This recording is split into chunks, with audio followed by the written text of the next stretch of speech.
रखा कथा आमर सम्बलपुर अंचल लोक मान जे उत्कल कहले कटक पुरी बालेश्वर उत्कल कौशल कलिंग मिसिक ओडिशा प्रदेश गठन हो केवल उत्कल जयगान गायब कौशल कलिंगर कौन जयगान हम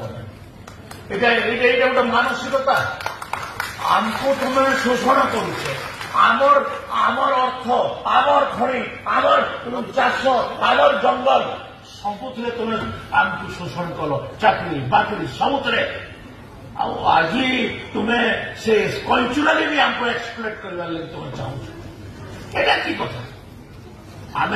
ओडिशा प्रदेश रे मिशिलु ओडिशा प्रदेश रे मिसवाई आंदोलन में भी सामिल होते किंतु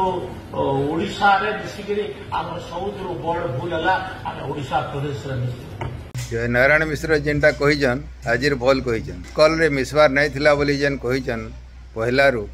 इटा भल कहीचन इटा गोटे मस्त बड़ भूल थिला आ पश्चिम ओडिशा लोक शोषित होतबाटा जेन कथा कहीचन इटा बहुत बढ़िया कथाटे कहीचन आगरू तार उपरे चिंता करबार थिला।